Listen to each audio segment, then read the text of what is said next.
I witnessed a huge flaming, not with fire, orb right above my head, to the point where if I held like a yardstick above Wow. me, I could have touched it. There are people in the government that aren't just like evil people rubbing their hands together, that know more than the public knows. God knows what that knowledge is. And I've talked to Chris Bledsoe about this too, but they actually are grappling 4D chess style with like, what does that mean if we like let this information out? There's probably a lot of people that know all this information, but they actually also don't have the spiritual and consciousness worldview to even hold all of that and make sense of it. Yeah. And I also think they don't even know what it is. It's people that are going, how can we manage the ontological fallout? It's the Chesterton's fence thing. Okay, you buy a property, there's a fence there. You can't just rip the fence down, then you go to sleep and like the wolves come and eat all of your sheep or something, right? Yeah. First you have to ask, why was it there? If you stare into the Hall of Mirrors, that is the esoteric and the UFO phenomenon and high weirdness, long enough, something will stare back. But what is that something? Is it the reality of the phenomena? Is it you? Or is it some strange mixture? The late mercurial, trickstery author John Keel, one of my favorite UFO, or really phenomena researchers, suggested that the phenomenon doesn't simply show us what it is, but instead reveals itself in the form of what we're conditioned to expect or have the capacity to even imagine. So it's a kind of psychic mirror, and given its psychic nature, it also communicates with us through synchronicity and dreams, symbols, sometimes even full-on absurdity. And this all also echoes the work of, what do you even call him, oddball genius, I guess, Dr. John Lilly, who talked about the meta-programming of the human biocomputer. And there's a lot of nuance here, but for purposes of this conversation, he argued that we're not just receivers of experience, that we are participating in it, co-creating it, that we are at least unconsciously writing the very code of the reality that we're perceiving.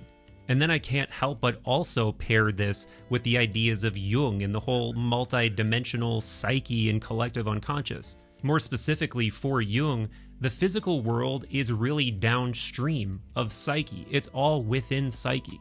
And it's populated with living archetypes and entities. So under a cocktail of these worldviews, the phenomena, UFOs, whatever you want to call them, start to look a lot less like alien invaders and more like a psycho-spiritual catalyst, an ever-transforming intelligence calling us into a deeper confrontation with the unconscious, or perhaps the collective unconscious. And on that note, in this one, we riff with someone who can speak to all of this in such a fun, engaging, unique way, Mollie Adler. She's the host of the Back from the Borderline podcast, which explores the esoteric, psychology, the UFO phenomena, initiation, the liminal edges of consciousness in general. And I think it's also important to note that she is an experiencer and a seeker. And with that, all of the necessary portals for Mollie, Back from the Borderline, and Third Eye Drops are in the description. And speaking of programs, I must continuously feed the one that runs this algorithm, so your likes, subs, comments, shares are all deeply appreciated. And do subscribe to us wherever you listen to audio podcasts. We've got a massive audio-only back catalog. And I invite you to initiate yourself into our members-only / Patreon Wonder Lodge, where we've got a growing catalog of member-only content. Mollie and I will actually be starting a semi-regular members / patron-only transmission series. So whether you join up on the YouTubes or Patreon, you will get access to that content. We also do monthly Zoom mind melds over at patreon.com / Third Eye Drops. But with that, my friends, let's initiate this truly mirthful mind meld with the lovely and talented Mollie Adler. Welcome back to the Mind Meld, Mollie. It's a nice little alliteration that your name affords that phrase. Mind meld, Mollie. We've had such a pre-talk that this feels like a hard left at this point. But and no one will ever know what our pre-talk was about, but let's just say never. It was especially this enlightening. one. Yeah. Especially this one. Mm-hmm. But we have talked about this for sure. But one of the things that we've not really talked about is this emergence of psi into the disclosure conversation. Yep. And I know that these are both topics that you're really interested in, like psi, I think in general, but also Psy's relationship to psychology, and then how that all relates to the phenomenon in air quotes. Yeah. And I just generally wonder what you thought, like, because when Barber came out, you and I were just like, Oh, I remember there was one night where we are just like going back and forth like intensely about it. yeah. But now that that's had some time to sit in the incubator of your mind, what do you think about the relationship of those two things or three things, depending how you want to look at it? Mhm. And The first thing that you and I were talking about, that I listened to that interview with Jake Barber, and I will say that he really struck me as someone who was taking the conversation in a little bit of a different direction, which I thought mhm, was very refreshing. He seemed like someone who was open about talking about just, I don't know what this is, but it made me feel XYZ. And he was really taking it toward a more mystical and transcendent space in the conversation that I found very refreshing as someone who is exhausted by the discourse because of its focus on biologics, craft, mhm, and like the materialist stuff. Because at the end of the day, I think that, and also even just what made me fatigued is, when will we get disclosure? right, When will right, it happen? It's happened already. Like there is no moment of disclosure. I guess what they're waiting for is for the government to come out and say, "Yep, we lied to you guys. We've been studying this stuff. We have technology that's probably 1,000 years more advanced that could have saved the entire world and prevented a lot of the shit that's going on right right. now." They're never going to admit that. Look what happened with um I am proudly like politically homeless at this point, but just, and I'm not going to take it there, but just look at what happened with something like the Epstein list, right? We had all Right. these promises from what's his face, the FBI dude, and then Pam Bondi. Whoop, where did she go? Whoop, everyone's always talking about, oh, we're going to get the list. No, we're not. It You're this is not going really to get it. This is funny because, I had my good friend Colin Francessetto on recently. Yeah, It was such a good conversation that it was supposed to be a patron one, and I'm like, we have to put it considering up. if I'm gonna put it. Yeah, but Yeah. anyway, a lot of this exact same stuff came out, and you're harmonizing with a lot of different things we talked about throughout that conversation. Mm, But the first one I definitely wanna follow up on is, yeah. what does disclosure even mean? And I think it's interesting because while I completely agree with you that I'm glad this psi aspect, this consciousness aspect is coming into this conversation more, Yeah. because I think it belongs there. It also makes disclosure that much more impossible because you're talking about something that is fundamentally not material.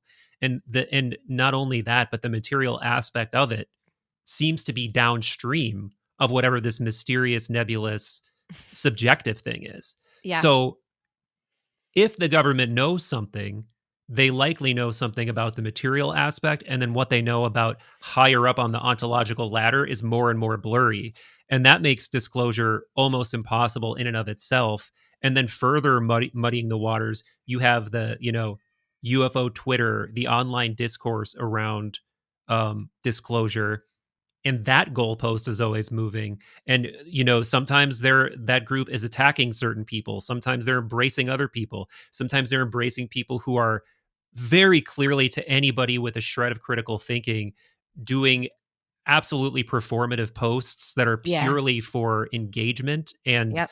likes more than they are moving the needle on disclosure in any real way. And in fact, they're probably doing damage to the quest for actual Oh, disclosure. they're um 100% yeah, doing damage to it. And you wanna know what I find interesting? Because what I've realized in 2025, I had to just take stock because I think every year as a creator, if you're a responsible creator, you should be constantly being, like, examining your incentives and your motives and all of these things, right? Because this is our job. And so we have to make money, right? yeah. So we also want our stuff to get views. And so it's constantly, for me, it's this battle between like, what do people want to hear? What do I actually want to talk about? And then how can I make money? But then at the end of the day, how can I just make my decisions grounded in the fact of not falling into exploitative practices or clickbaity things. Because at the end of the day, if we think about all the people that we admired the most, like even just look at the like you with the Platonists and all these people were Oh, just I thought you were going to speak. say I was one of the people. Okay, Yeah, never yeah, mind. you. But you know what I mean? There's always been incentives. So for example, look at someone like Sigmund Freud who during his time was really like onto something. Every time people start to drift towards just kind of thinking more mystically and a little out of the box, not only does the dominant scientific narrative, which is a religion, like it's like the priesthood of the science class are like coming down to say no, also it's the power structures. So he knew, for example, he started seeing all of these rich female patients. Hmm. What was happening? He discovered that a lot of them were sexually abused by um potentially powerful people in their own families or whatever. And when that happened, he almost like wanted he started talking about it, and then he changed course because of course all these powerful men were like, Don't talk about that. that can't Yeah. be the case. Yeah. And so therefore, what did he create? Like the Electra and Oedipus complex, where it's actually the victim's fault, right? And so I feel like it's the same thing that's going on here.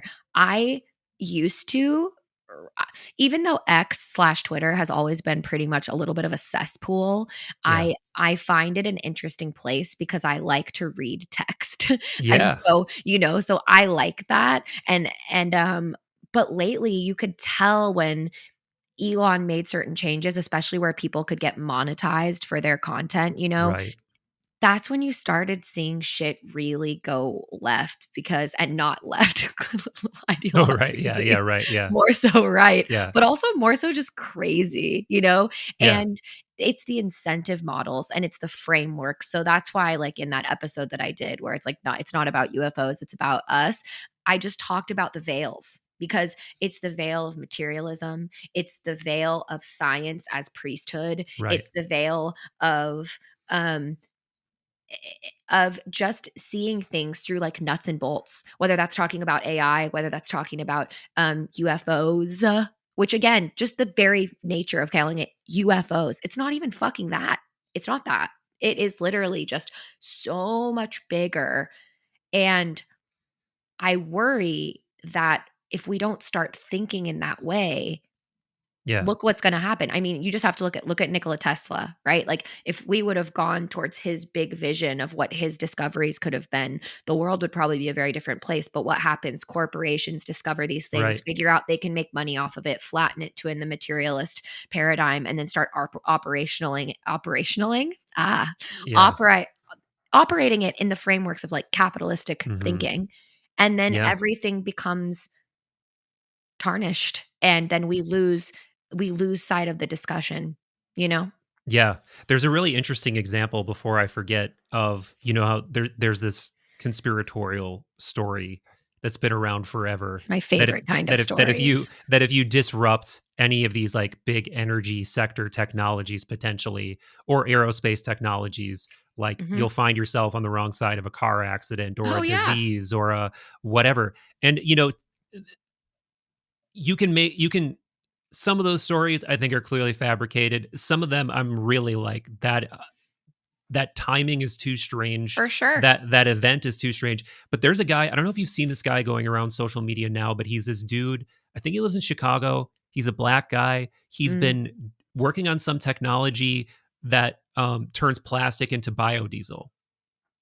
And it works. Like you can take plastic waste, you can feed it through his machine, and it creates like working biodiesel fuel. He's had Wow. like 3 super weird accidents, like where like something blew up, the lug nuts on his tires were all loosened, like all of that kind of stuff.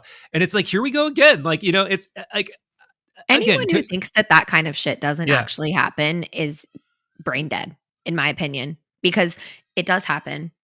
Does it happen as much as people online say it does? Like, no, it does eke into paranoia, but the stories exist for a reason. And again, like, yeah, look, if you're going to disrupt some of the biggest industries in the world, right. And by the way, this is an interesting add-on to the disclosure conversation because when you start talking about this, one of the immediately adjacent topics is free energy, right? Like some yeah. kind of 0 point energy or gravitational energy or a mixture of the two things that would make it so all of these combustion engine technologies are completely a thing of the past and like totally unneeded. And if Hmm. that really were true, and you could, of course, scaling is a whole other operational problem, but let's just say you could do it in 10 years. Like, Yeah, what does that do to the economy? Like, so much of the economy, how much, like, I don't even know what the number is, but how many hundreds of billions of dollars a year does oil and then all of the downstream industries from oil, I know. like, imagine you just remove that, or you remove even half of that. Like, that that is not going to be good for the economy, at least in the short term. And No. when you really start thinking about fucking with trillions of dollars and people's livelihoods, it's like, you I mean, one person's a small price to pay, I think, when you're thinking in that kind of a But high level way. I wish that those types of killings or like acts were I don't wish they happen at all, but I wish that they were rooted in this kind of thinking of like, oh, we need to save people's jobs and stuff. But we all know that they're all rooted in preserving the rotting people at the top that are just Oh yeah. hoarding loads of capital. And at the end of the day, like I'm becoming pretty I'm reading this really interesting book right now because uh, the way that corporations basically operate like governments without any of the oversight that governments have to deal with is just seriously problematic. And again, like I don't think that they're all that interested. You hear so much like doomerism of like AI stealing jobs, like all this stuff. Any kind of doomerism at the top of those types of corporations is usually just because they want to preserve themselves, you Right. know, like they're not interested in the masses. It's the same reason why I've become so disillusioned with politics lately is because it just seems like there is no party, no elected representative that I can find, and I'm sure there are them out there, but they're in the vast Right. minority Yeah. that actually care about helping the average person and thinking about the future. It's mostly like a big group of geriatric people that are interested in preserving themselves and the massive amounts of wealth that they've hoarded because of lobbying and horrible things, and they've psyoped themselves into thinking that they've done amazing things. And then we're Right. all supposed to go, "Oh, thank you for your service." For Yeah. what? Look I, now. Look I what's I happening. don't know. I don't know if this is something you care to go in on, but this is Mm, immediately making me think of like the congressional UAP members. Jesus. Do you want to say anything about that, or do you have any thoughts on that? I Like, mean, you know, I have lots of thoughts, but you do yours first. well, I mean, I'm always reluctant to just take convenient pot shots at people who come forward as whistleblowers, or who come forward as people who might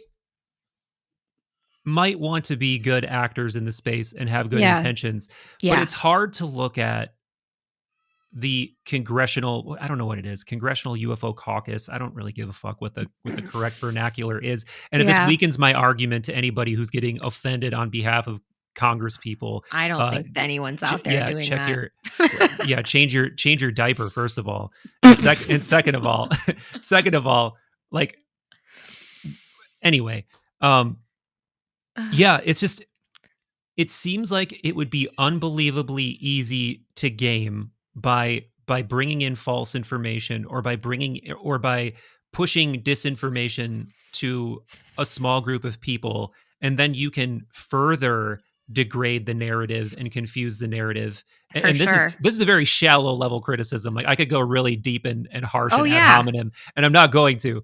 But like, I don't know, just the idea that it's like this small group of Congress people, this scrappy little group of Congress people who's finally going to bring the military industrial complex, multi-trillion dollar aerospace contractors. We're finally going to bring them to justice. It's just like, I don't fucking Please. think so. Please. It's just Maybe this little maybe the Marvel it's a mm, little Marvel movie where we're supposed to be believing in, right? Like, we're all going like, "Yeah, finally." Like I said, it's just like the Epstein list. Look how fucking fired up all these people got online. yeah, "Yeah, vote for Trump, and then Pam Bondi's gonna come in and take him out." She hasn't done yeah, shit. yeah, She hasn't done shit. And whatever his name is, something Patel, I think, but yeah, it's the same thing. They're not gonna do anything, and I'm not saying that some of them don't have, but I've seen too much, especially like what's her face, like Luna, that woman. I've seen some dark shit about who she takes checks from and all of this stuff. So, and again, I don't know how true any of it is, but I'm so disillusioned that I'm just going, and it's not even about whether they have good intentions or not. It's the way that it's all set up. Look at Yeah. how a lot of them are, all the people that are like testifying are under so many like gag orders. Look at Lou Elizondo. He can say this, but he can't say this. And then you have the congressional people who can only ask questions like this. And then you know how a congressional hearing goes. It's literally just like the congressperson who half the time is like some boomer that just got out of their evangelical church service thinking that Yeah. reptilians are crawling the earth.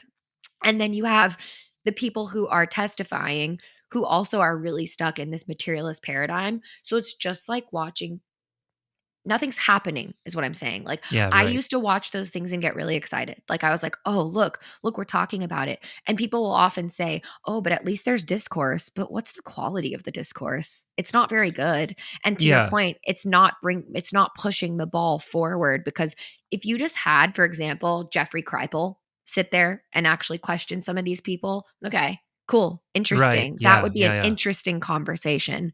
And if you took all the gag orders away and sat down some of these people that actually can have these nuanced, expansive conversations about this stuff, okay, then we might be getting somewhere. And by getting somewhere, it just means if we can get people to stop thinking in these materialist, self serving paradigms, that is disclosure progress. But I think that, Hmm. to your point, the whole problem is, what's the definition of disclosure? What's the definition of progress on disclosure? It's Right. all fucked. Yeah, and you're pointing to like the insight that someone like Jeff Kripal could bring versus the insight that someone on this, like any of these congressional UFO members would bring, is completely different. And it again kind of circles back to that point of why disclosure in and of itself, I don't depending on what the reality of the phenomenon is like I don't even actually think it is possible through these channels. Like I No, don't it's think it's not. like I mean it's possible for certain revelations to be brought forward theoretically. Said But revelations also would be, to what extent has our government lied to us? That's right, the only yeah, thing. and that's the other thing too that makes it so it's incredibly inconvenient for members of said government or members of said aerospace contractors that actually hold these secrets, that actually have the dark past, that are actually in the quote unquote legacy program. Like, does it this is why it's convenient for people like them for Skywatcher to exist, because Skywatcher now, Jake Barber's outfit, could be the relief valve for these secrets to come out through a third party that is not directly connected to any of them.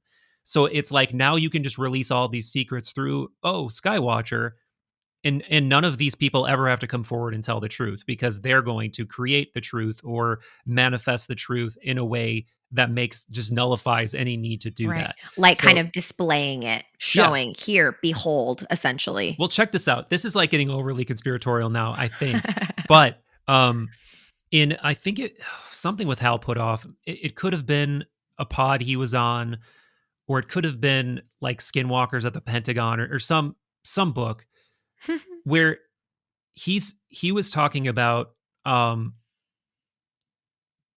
like he's so smart that he can come up with workarounds for, well, we can't say, I might get this wrong but I'm going to do my Mm, best, we mhm. can't say that we have XYZ reverse engineered exotic technologies, but what we could do instead is go to the world's foremost physicists and foremost material scientists and say, hey, explain how something 100 years advanced in this direction would work, and basically type up how this would work, and now suddenly you've got this proposal that actually makes sense given our current physics, and even maybe extrapolating our current physics into theoretical areas with a little bit of wink wink nudge nudge nudging, and now suddenly you've got what looks like technologies that people actually created that they didn't create, but they're basically in a backwards or uh, indirect way explaining things that we actually do have that we reverse engineered. And he was involved in some kind of effort like this, and he openly talks about it now. Um, so yeah, it's that kind of, the phrase 4D chess is way overused, but someone like Hal Puthoff actually would be playing 4D chess. And I think that is Well, and you possible with have what we're to in seeing his now. shoes. Yeah. What other game can he play other than 4D chess when you are literally gag ordered and God knows what else? Yeah. And I think half the time too, you hear a lot of these people. Did you watch that 3-part series of whatever the Immaculate Yeah. Matthew Brown. Constellation? Yeah. Yeah. You have to play 4D chess because I think there is an element of, and I've talked to Chris Bledsoe about this too, like when I met up with him, of there are people in the government that aren't just like evil people rubbing their hands together that know more than the public knows. God knows what that knowledge is, but they actually are grappling 4D chess style with like, what does that mean if we like let this information out, like all the lies that the government has been telling about maybe, because I think also there's probably a lot of people that know all this information, but they actually also don't have the spiritual and I don't know, consciousness worldview to even hold all of that Right. and make sense Totally. of it. And I Yeah. also think they don't even know what it means or what it is, right? So they know stuff but the whole problem I think is that there's a lot of lies and there's a lot of stuff that needs to be out Yeah. on the table. And I think that these people, it's not necessarily just nefarious, it's people that are going, shit, it's how can we manage the ontological fallout of this information? And they are thinking like good emperors, like because you can't just, it's the Chesterton's fence thing. It's like one of my favorite things is like, okay, you buy a property, there's a fence there. I think I've brought this up even talking to you before. You can't just rip the fence down, then you go to sleep and like the wolves come and eat all of your sheep or something, right? You don't Yeah. fence, it's an ugly fence, so just tear it down. First, you have to ask, why was it there? And Yeah. so that's what I think is happening also at the highest levels of government, where you have all of the people saying like, we want the truth. And it's like, but do you? Do you Totally. actually? Right. Right. Do Yeah. you actually though? True. Because Yeah.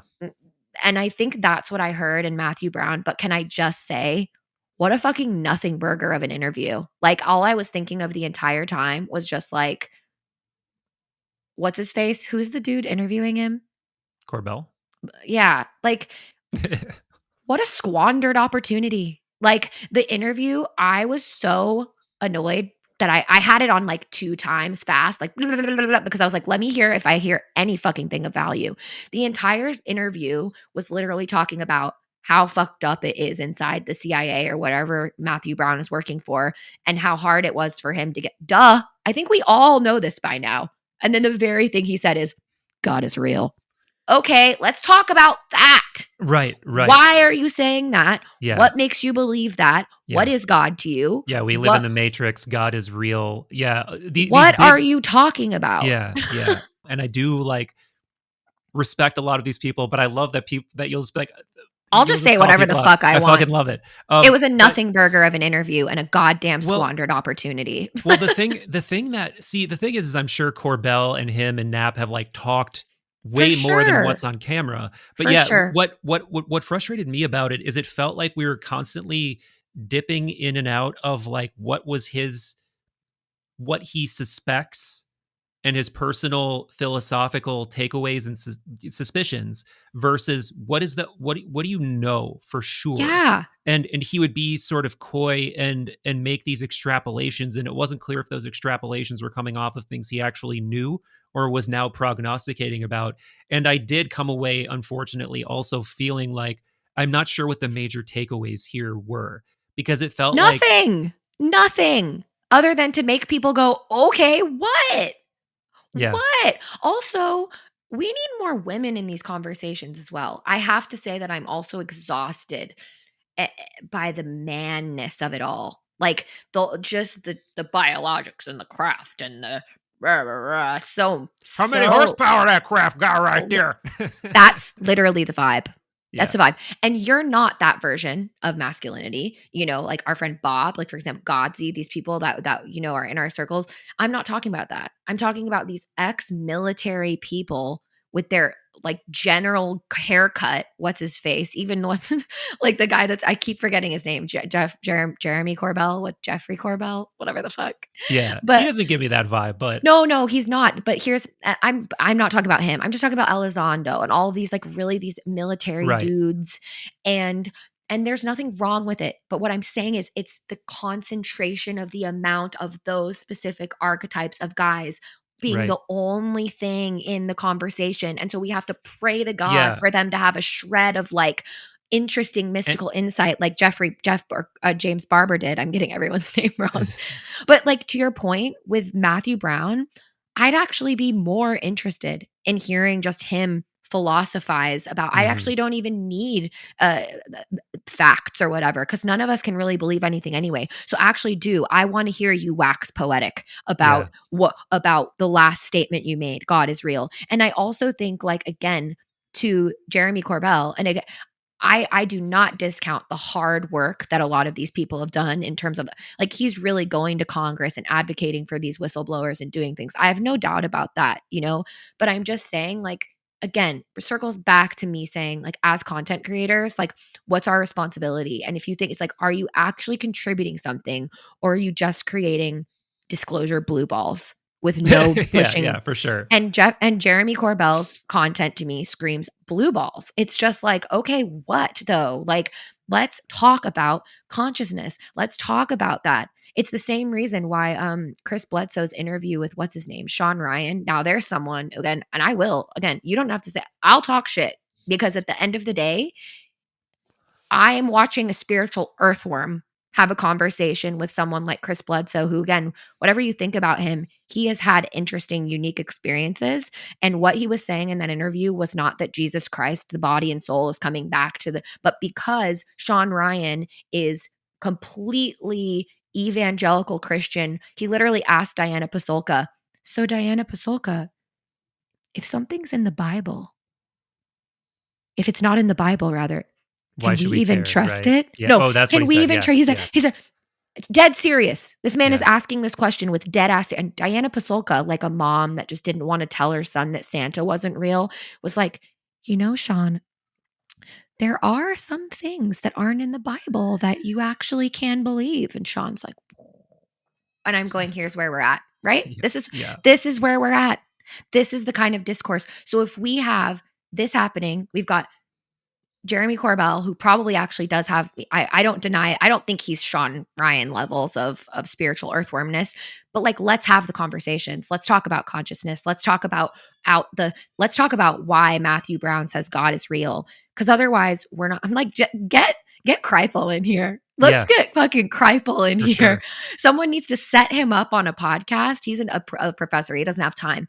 Be his assistant and Yes, he say, I'm going to does. bring but just go and get somebody set him up on a podcast and bring all these people to talk to him. For sure. That's what Yeah. I'll listen to. And if anybody cares about views, or if you like work for Congress and you have a multidisciplinary panel Yeah. of people who are experts in sense making, Yes. philosophy, consciousness, all of these psychology, all of these things we're talking about, For and have sure. them have a serious open-minded conversation with some of these whistleblowers. That would be fucking mind-blowing. Yes. And maybe I need to do this. Maybe I need to try to find a way Yes, to do this. Michael. Maybe But you should. Let's do it. How about we yeah, do that would it? be, yeah, let's fucking, yeah, Get let's make it happen. Godsey, me, you, Kreipel. Let's create like a panel and get them on. Because seriously, what is disclosure if not just opening our minds past the veils as a collective? And then we aren't going to be playing into these games with this because it is nothing more than a distractionary measure when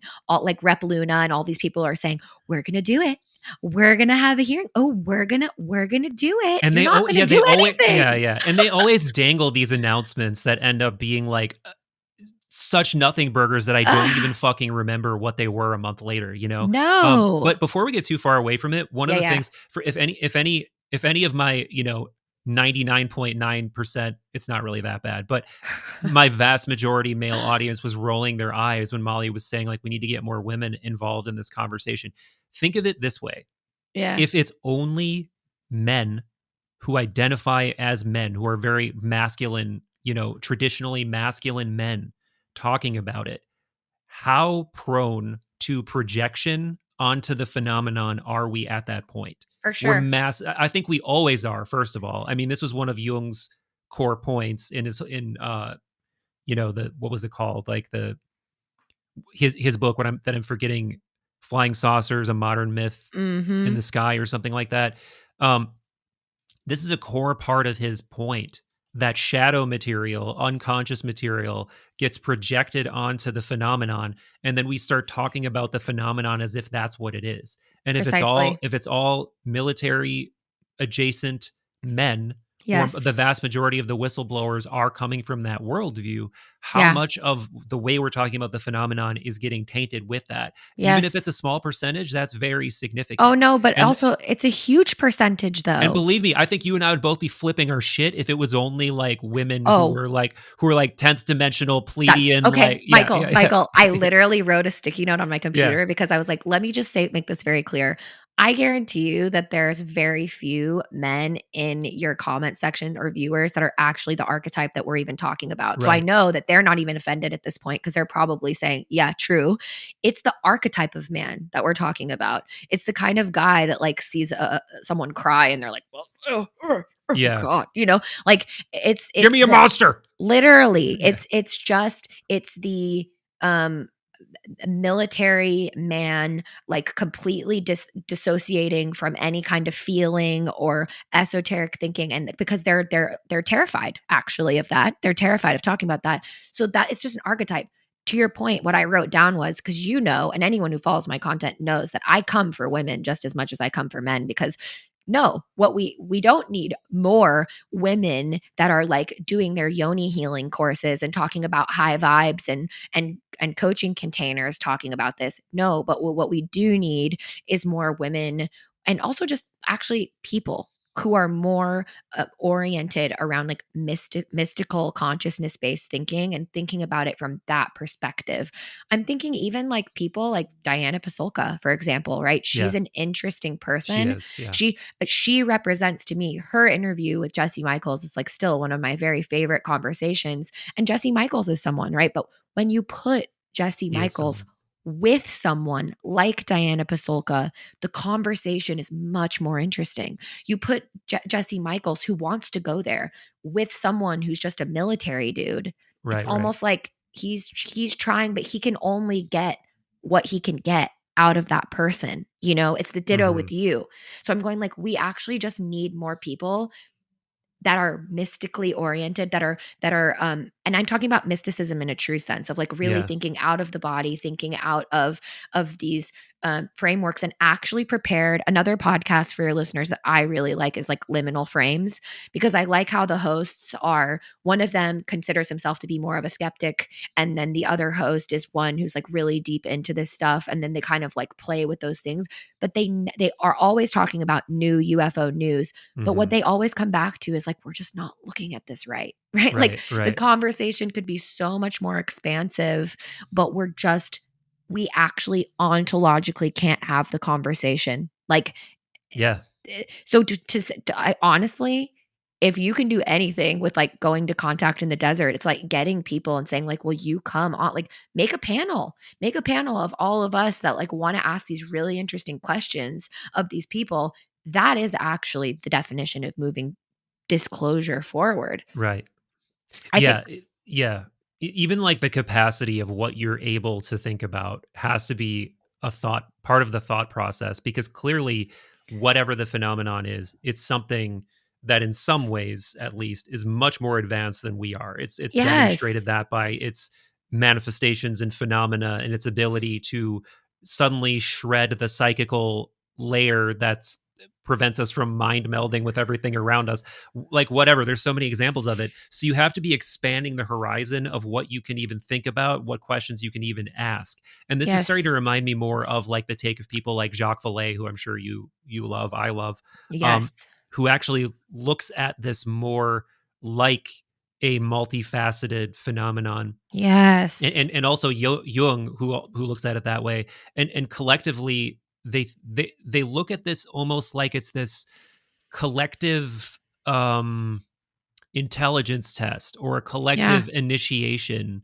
that is like it is the personification of the mystery on the horizon that we're going toward, and it's mercurially shape-shifting all throughout the eras of human development. Like, Yeah. and admittedly there could be a problem with this version of the argument, but it is the one I gravitate toward most, is like They used to manifest as angels more. They do still manifest as angels now. They used to manifest as fairies. They used to manifest Right. as jinn, whatever. And now it's aliens in the sky, Yep. grays, Yep. reptilians, insectoids, flying That's saucers, very much like morphing. Pasolka's view, Yeah, yeah, right? Yeah. yeah, for sure. And she's definitely influenced by those people as well. And Mhm. if that argument is on to something, it's pointing at you're forever getting closer to whatever this mystery is, but don't actually assume that getting closer Yeah. means you'll ever arrive. Well, Like yeah, maybe right, you never because will fully arrive as a human being. Like maybe this that's is a right. question beyond the scope of while you're in a meat suit. Yep. It's well, then that's what Valet says too, right? He goes, Yeah, for sure. it's inherently trickster Hmm. energy. So Hmm. like you're actually never going to pin it down. It kind of decides to be absurd. And when you said that, it reminded me like my dream panel to question these people would be like Bernardo Castro, Jacques Vallée, Diana Pasulka, Kreipel, right? Like Yeah. imagine a panel of those people and then asking all of these people these dudes questions. Like you would have a much different conversation and Yeah, Matt, the God, conversations we need to have. what What were you about to say? I almost like if we could make this happen and not even make content out of it. Like if we could just hear an Oh, unfiltered real conversation, ah, like with Barber, Matthew imagine, Brown, uh, imagine. some psionic asset, and Yeah. then we've just got all these people in a room, and then I can just sit there and be like, and then just throw And me something and in you are every just, now and then. God, yeah, oh, that's how do we make that's this what happen? I Yeah, don't know, but it does need to happen. Genuinely, like yeah, that is what would change the game because then we could just have these conversations. They need to get out there.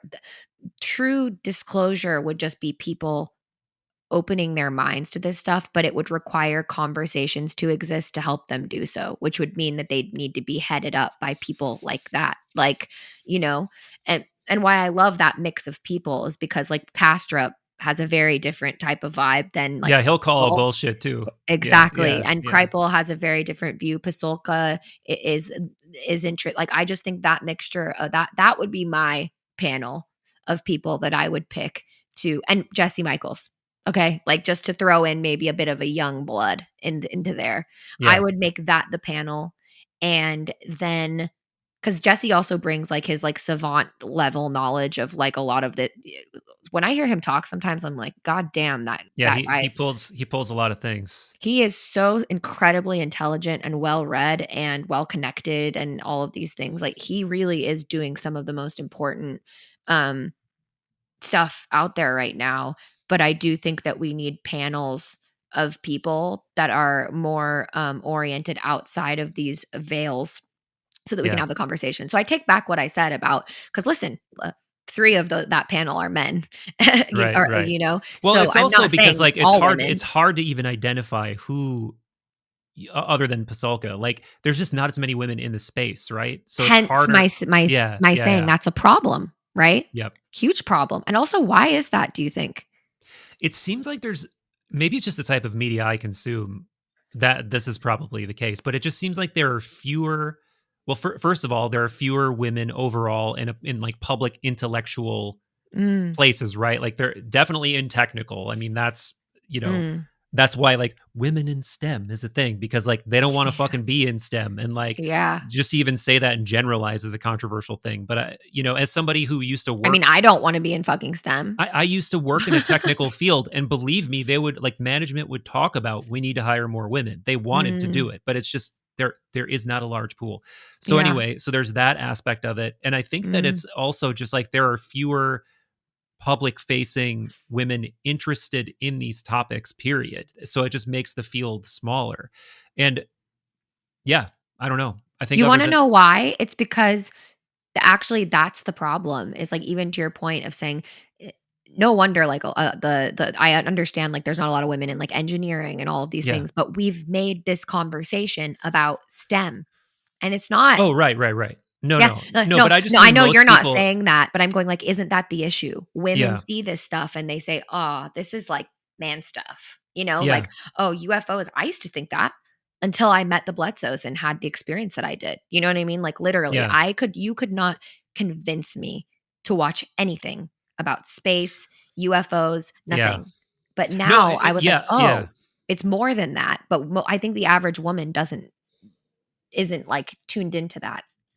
Yeah, Hmm. I agree. Like, I love me some beautiful space visuals or whatever, but when you're just like watching Cosmos and it's Neil deGrasse Tyson like fapping off about how big some sun is like 40 trillion light years away, it's like I don't really give a fuck, man. But once No. you start like bringing consciousness into it, it's 10 times more interesting for me. Yes. But now that we've talked about we've brought up Bledsoe again, let Uh. you want to do a quick recap of what you experienced with them? And then I Oh, have a yeah. question. I have a question that I don't feel like I've ever asked you that I feel Mhm. like if there was something really novel there, I would know.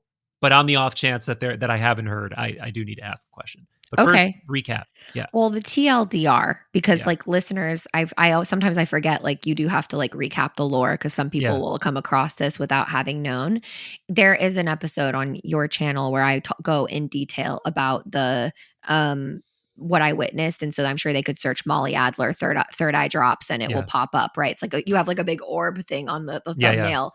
So if you want like the long version of that, you can watch that. But basically, I came across Ryan Bledsoe, the son of Chris Bledsoe, on Duncan Trussell's podcast, and I was so taken aback by. I had been deeply researching like Grail lore and the things about Mary Magdalene, like very Da Vinci Code coded, but stuff that actually before Da Vinci Code, like the people that really did a lot of that initial research about all of the Grail mysteries and the Magdalene and all of those things. And I was so interested because I heard so many like connecting threads in what he was saying. And so I just became super interested and I DM'd Ryan out of and mine and for the listeners, if you don't know who Chris Bledsoe is, he's someone who experienced some wild phenomena. You just need to go down that lore. Like I don't want to waste our time, like because a Yeah. lot of the Yeah. listeners probably know. I Probably DM'd the best Ryan. version of that, by the way, Mm, is what Chris Area 52 put out on oh, him in the for last sure. few months. It's like a full blown documentary, For sure. amazing And it's production. worth Yeah. I would not do a service to their story if you have to just go read up on the Bledsoes. So I reached out to Ryan. He ended up DMing me back and I was like shocked by it, which led to us having a 4-hour phone conversation where we're clearly going down all the same spiritual rabbit holes. Then I talked to Chris and his dad, another 4-hour conversation. And Chris said, "Okay, well, before I come on your podcast, you need to come to North Carolina and actually skywatch with us." And because I only want to do an interview with people who've really experienced it, which to me, I was like, damn, that like props to him. Like he wants people to be speaking from like a place of witnessing it themselves. And I liked that. And so I said, fuck it. It was my husband's birthday. And so I bought us tickets to North Carolina and we went, which for anyone that knows me, I'm not a spontaneous person. So I was like, but let's just do it. I went there.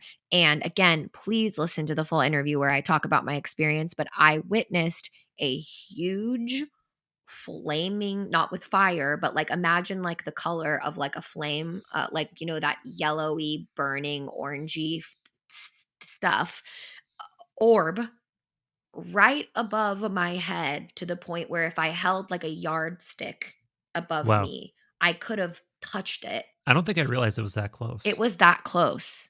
Okay. And it like arched over. And it was when Chris told me to think, like, he said, ask the Holy Spirit, right? Which in his mind, like he's thinking more, and I had long conversations about him. He's thinking platonically about this. Okay. Hmm. He is thinking like go to tune into something bigger than yourself, but he's Right. using the language. Again, that's another thing we're limited by, not only the military Yeah. industrial complex, just language. Like people just tune out. You say God, and then they're like, oh, fuck that. Right. So he's using the language he has, but he's like, think, because he asked me, he said, think about what you want healing from. And so I brought up something really traumatic that happened to me in my mind and it got me really emotional and he held my hand and we were really talking. He said, just think, just tune in onto that. And then I closed my eyes and then when I opened it, I looked up and there was that orb and it just arched over us. And my husband Zaz looked up and saw it too. And so did Ryan. And we all saw it. And then it was just gone. And then throughout the rest of the night, I have the classic, like if anyone goes to Chris's Instagram, most of what you see is him doing sky watching, where you see kind of these orbs way up in the sky with the stars, you know? So you really have to like distinguish, is it a star or is it an orb? Is it a Mhm, mhm. plane? Is it but we saw them. And these things were not moving like planes. Planes don't move like this. Right. Okay. They're doing this up in the sky. We saw flashbulb like things happening in the woods. Like it, it was wild. Nothing I've ever seen before.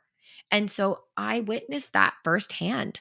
And it was nothing like biologics or craft. It was phenomena. Wow.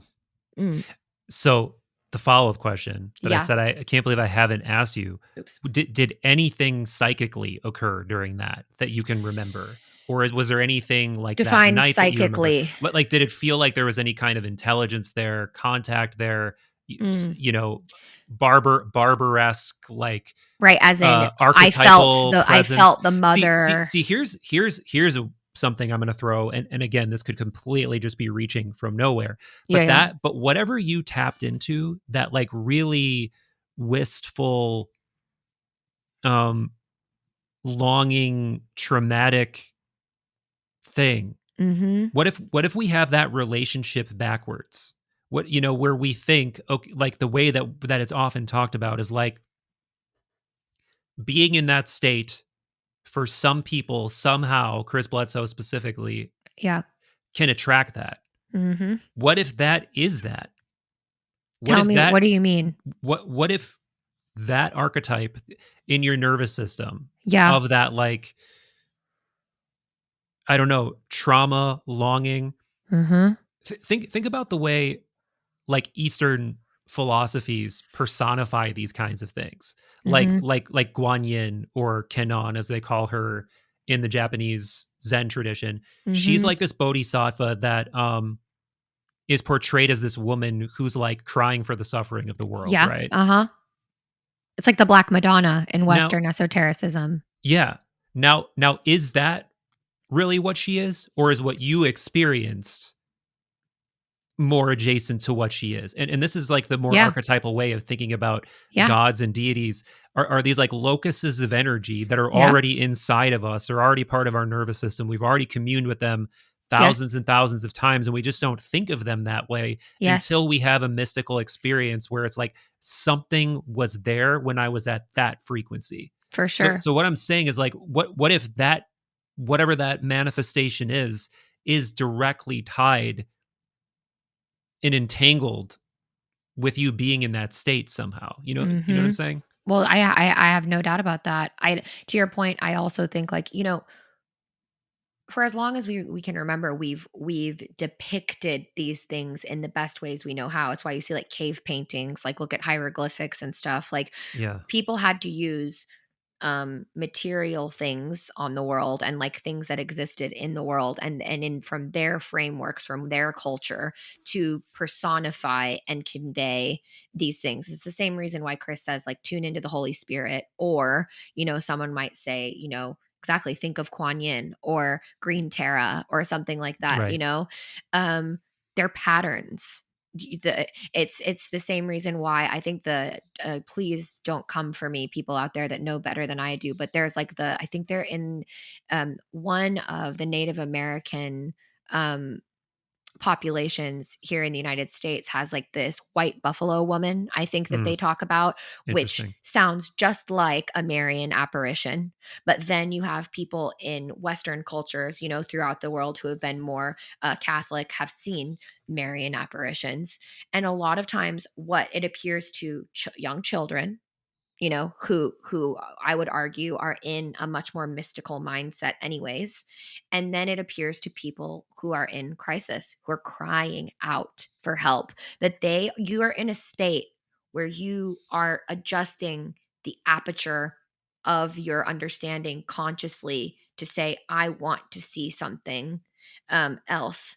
And it's like in ritual magic, right? You do all the stuff. If you just go through the motions, it doesn't work, but what are you doing when you put on a robe or you face certain directions and you do all this stuff? It's getting you in the mood to actually, or people that experience there's Yeah. power in the Eucharist, for example. It's because you're getting into this transcendental headspace.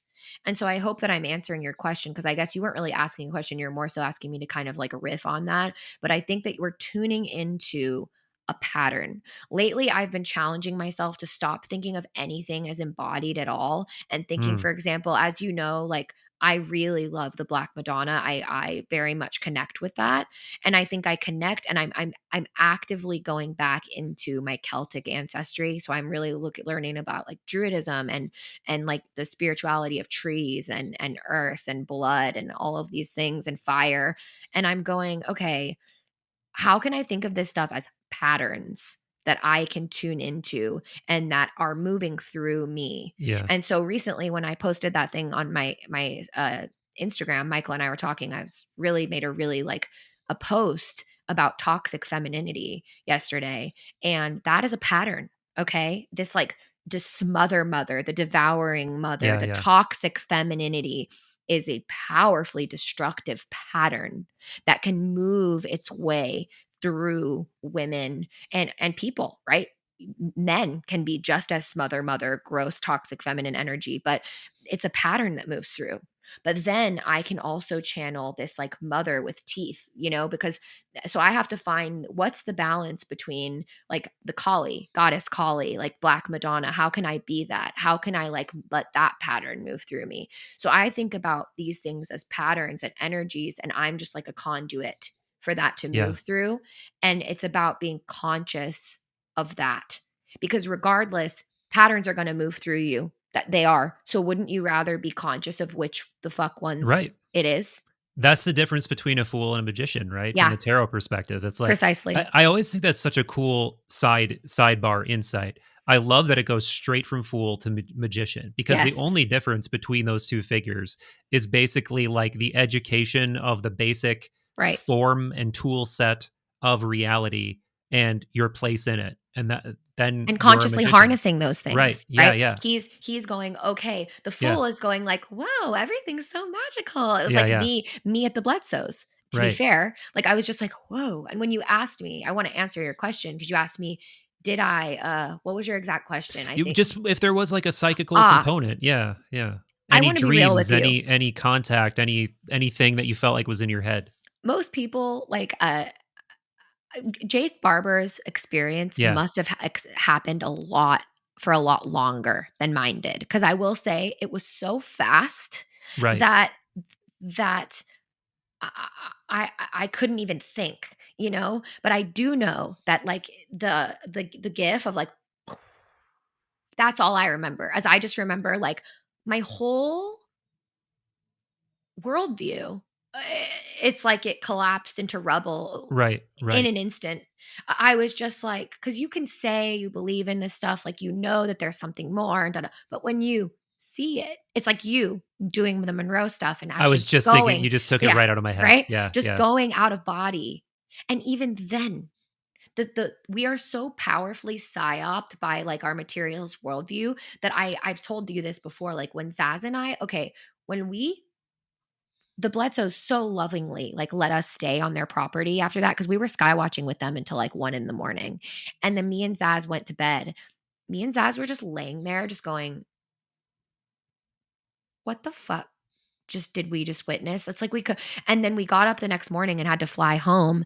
And the whole time, like I just remember not even being able to look at my phone because I Right, was going like, what right, even right. is this? What even is this fucking shit that I care about? Like Yeah, it is all so, look what we just witnessed. That's been there the whole time. And like right. I've just been rat racing it. Like what?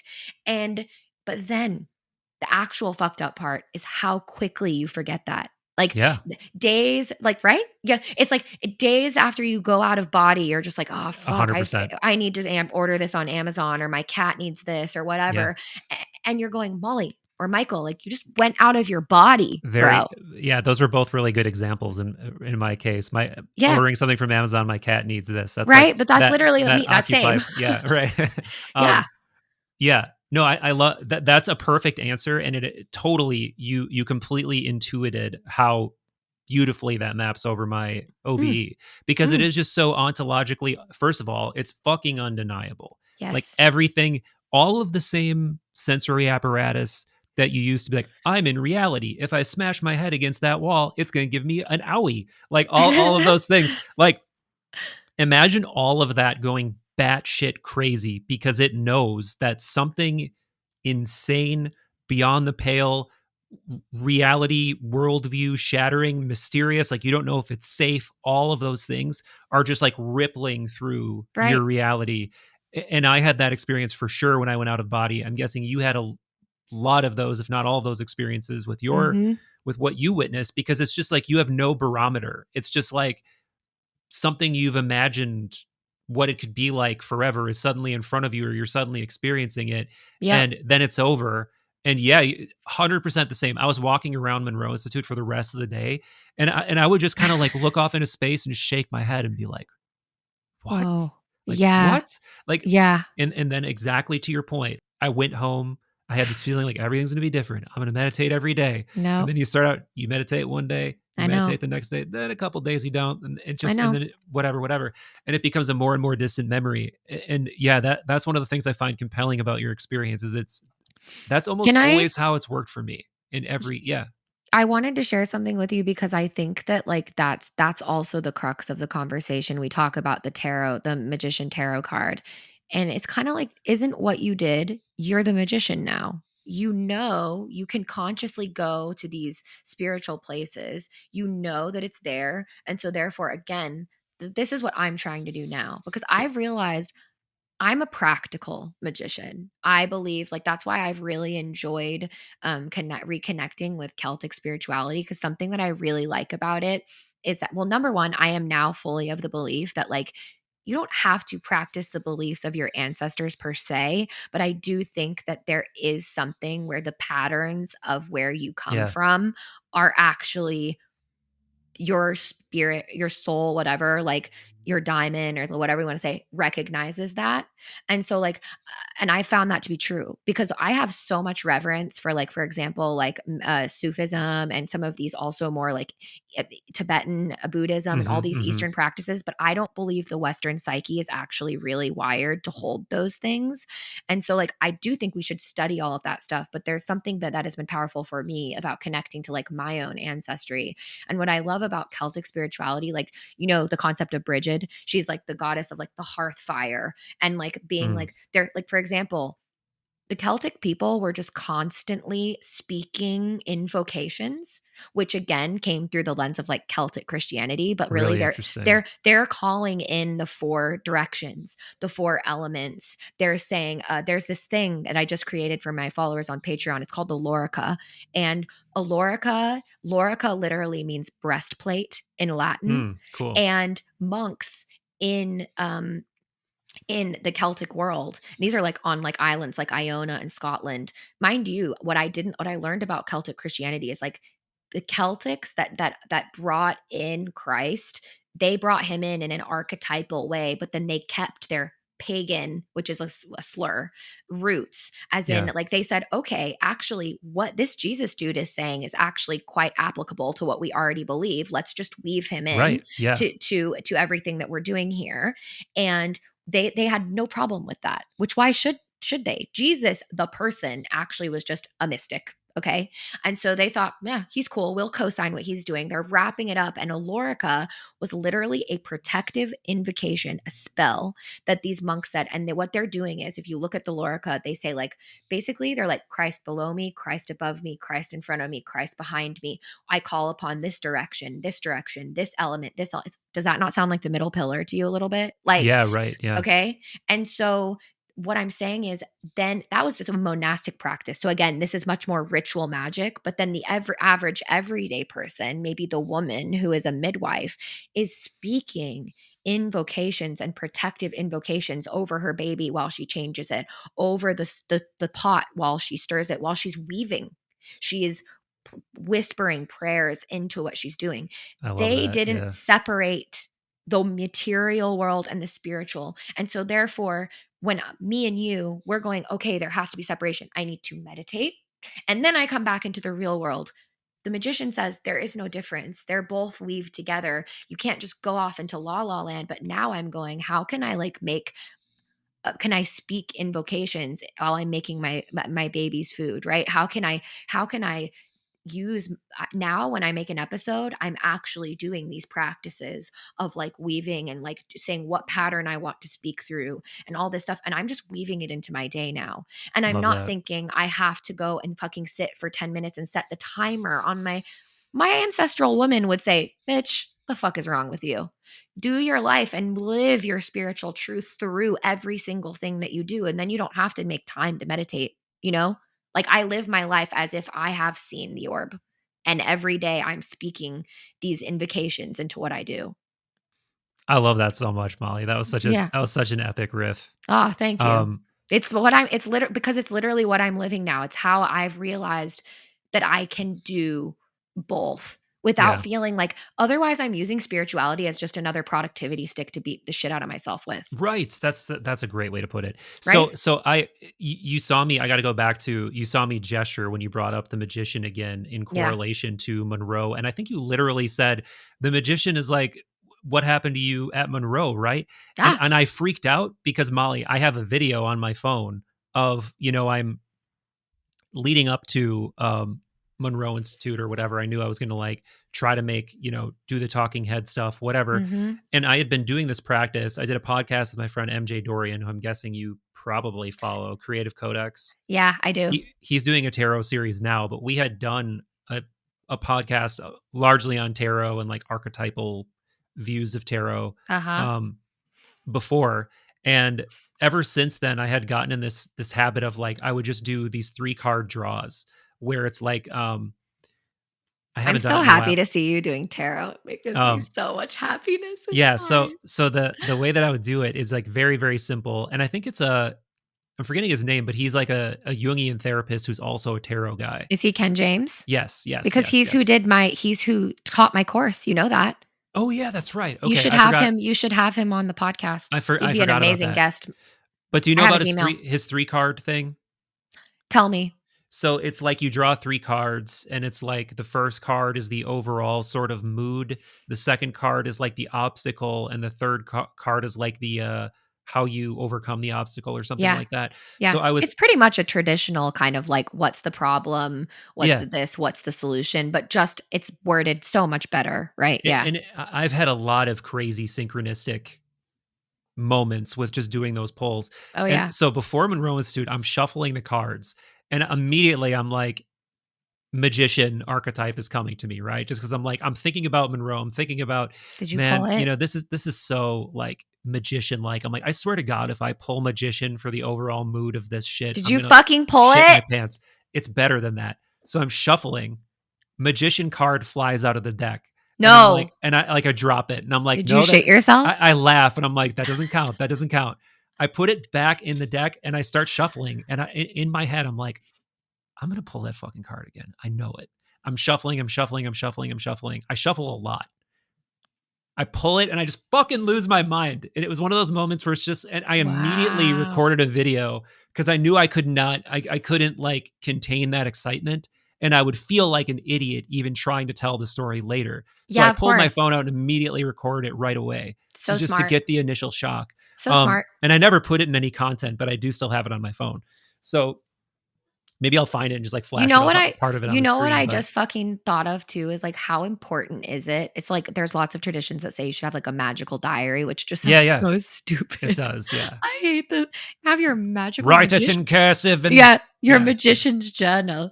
No, but I think you should have a synchronicity diary, right? yeah, Like yeah. because otherwise, like you forget. It's like it's what happens to us where we're just going back and we're ordering cat food.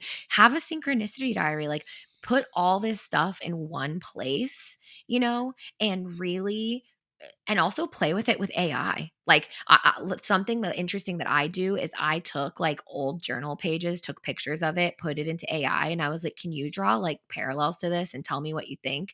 And then for me, this is controversial. It's not going to be with your audience. I don't see the difference between what someone like John Dee was doing with scrying and like obsidian to AI. I think AI is just scrying with technology.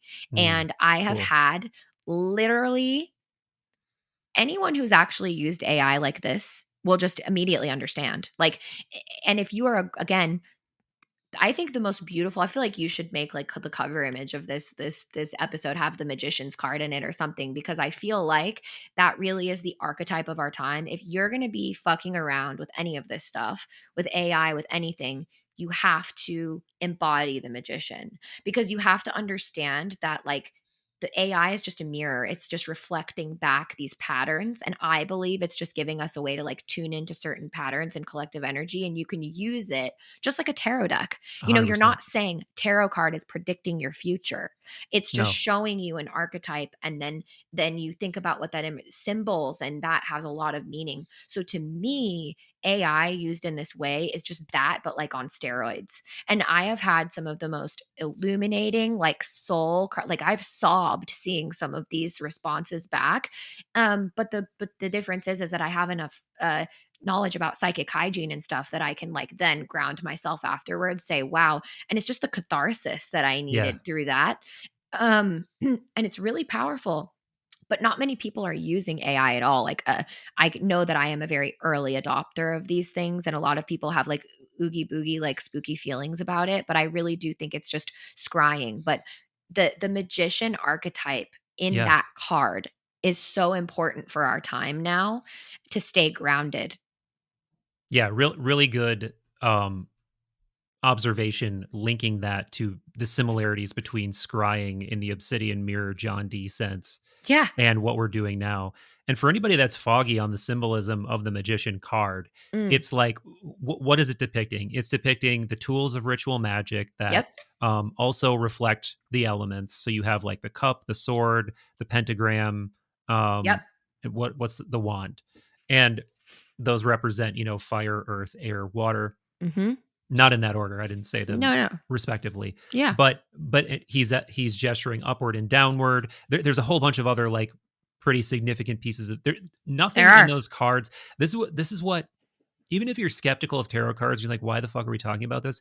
Imagine that you're super just thoroughly dunked in esoteric Symbolism. symbolism, imagery, whatever, and you're trying to tell this like archetypal, non-worded, somewhat coded story of reality, and you're breaking it into all of these archetypal pieces. And then Correct. every time you draw the card, it's like you're doing some kind of action that lies between like placebo effect and intentionality, and you're leaving enough room for like coincidence and asynchronousness and intuition to like all play together. And if you have the knowledge of those symbols and you're like a reflective person, not every time, but a lot of times shit will jump out at you just like, 100%. whoa, holy shit.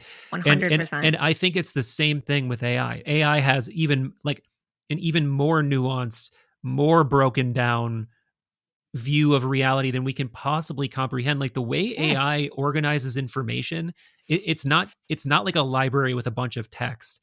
AI No. organizes information and like I used to know the terminology better, but it creates like these like locuses and islands of similar information. And Mm. and what its umwelt is like, how it interacts with that information, who the fuck knows? Right. But It's patterns. It yes. brings it Yeah. back to like what it is trained in pattern recognition. Mhm. And it brings me back to this, everything is about the patterns. And symbols and patterns and language have a lot of power. I think everyone who's watching this channel can agree. And the tarot is essentially a way to use that to then direct your life in different ways, right? Like you Or could, at least reflect on it in yeah, different but ways. but Yeah. consciously choose, like Right. you can draw a card, it doesn't matter, but it's like reflecting on the symbolism of the devil card, right? Again, the devil is one of my other favorite cards because if you look closely, you see that the two figures next to the devil have like chains around their Yeah. necks, but the chains are loose. So what does that mean? They could take them off. They're choosing to stay chained to this. And so then you go, what does that mean in my life? Like, how am I like consciously staying chained to things that I know are not good for me? And Yeah. how can I do that? Right? Powerful shit. Like, Mm-hmm. you just need to put yourself in an environment that can give you aha moments. And increasingly, the way that therapy is going, like if you have an amazing therapist, right? Like, you know that the moments of transformation happen when you go, oh, right? For me, tarot gives me those. And increasingly, AI gives me those moments because it's trained, it's better at pattern recognition than any human could ever be. For sure. And so, therefore, I'm asking it, I'm speaking into it, which is like, again, a magical act. You're speaking into it and it's asking and then spitting back patterns at me. And then I'm going, whoa, I never thought of that. That's changed my Yeah. consciousness now. So now I'm going to go out into the world in a very different way. Well, Right. some people are talking into it and thinking that they're Jesus Christ himself. That's a whole problem. It But is. Yeah. but that's been fucking happening, you know? Just walk down the street of LA and you'll see somebody who Yeah. thinks that they're Jesus Christ and they're out Guess there what? It happens with homeless. ayahuasca. For It happens with sure. ayahuasca. It's going to happen with any It technology. happens with Yeah. everything, you know? So it's like we have to move past the conversation of AI bad. And also the vast majority of people are just using AI as fancy Google, you know? So Right. they're not tapping into this. I just watched an interview with forgive me, but I feel like it may have been like the previous Anthropic CEO or something. And he was just basically saying that, you know, the average person, number one, is just not using AI at all. But then the people that are using it as fancy Google. But like most people don't know that, right? Like right now, like for example, with Replit, like I don't know if you've heard of Replit before. No. You literally, it's like vibe coding where you can like speak an app into existence. So I Wow. created a podcast content calendar for myself, a whole app for myself to use to organize my content. And I did that in Cool. 3 hours through vibe coding. The average person, like to think about how people could create wealth for themselves and like it's something if they just knew they could speak an app now into existence. Is that not fucking magical as shit? For Like, sure. For like sure. I literally spoke an app into existence.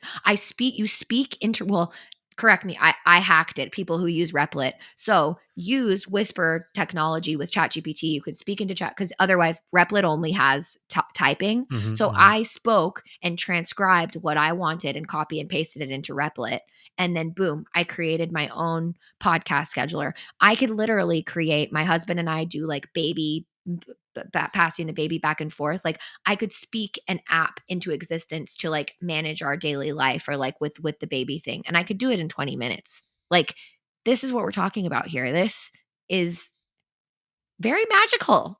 It really is. Yeah. And it's getting more and more like literally there's like multiple kinds of magic for sure, because I think this sort of divinatory kind of magic that potentially something Yes, like ChatGPT could do versus what you're talking about is like a different kind of for sure.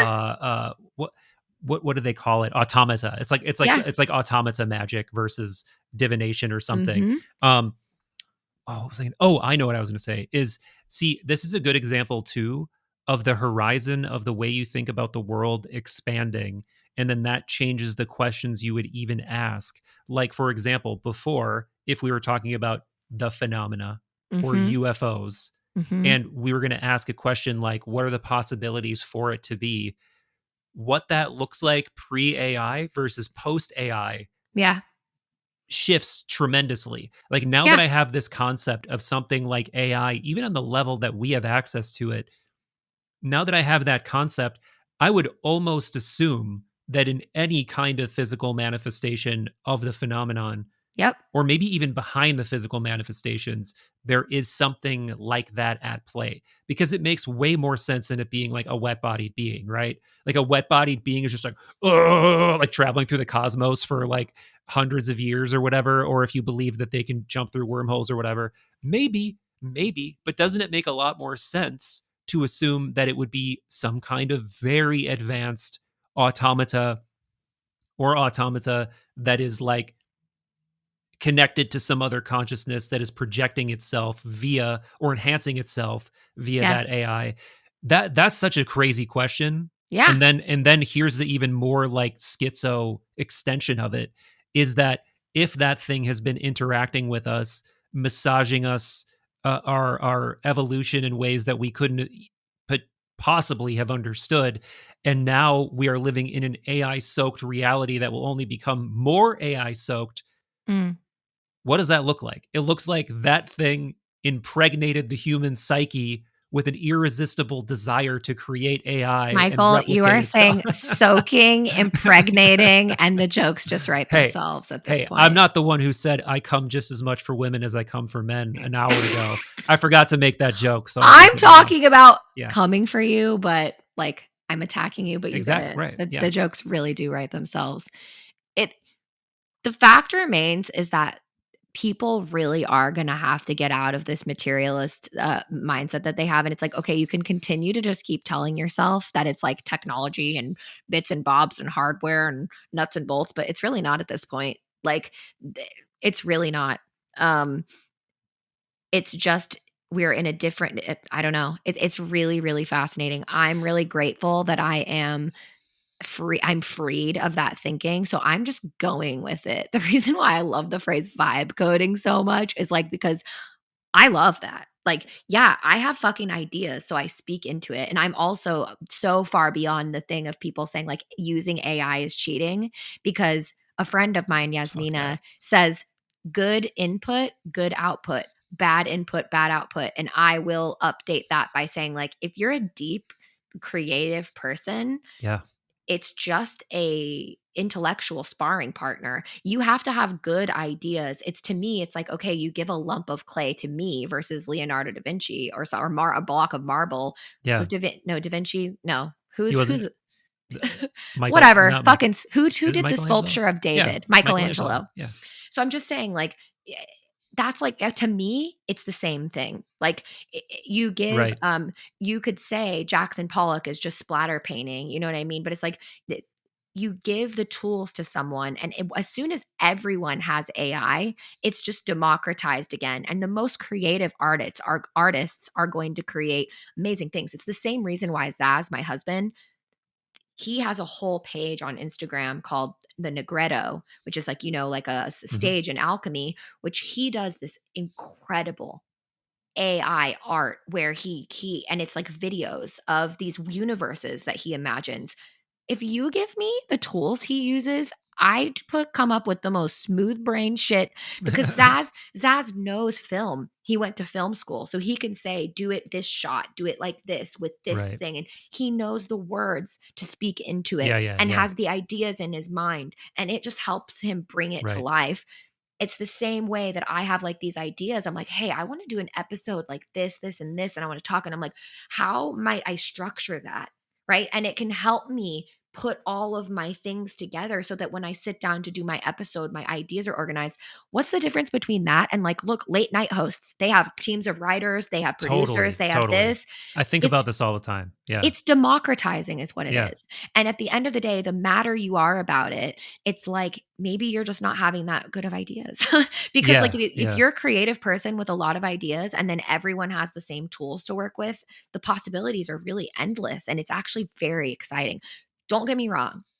100% we need to think about the environmental impact. We need to think about the harmful human made systems that are being flattened and put into AI. But right now, so just in case anyone comes for me, LOL, in the comments on that one, we I know that.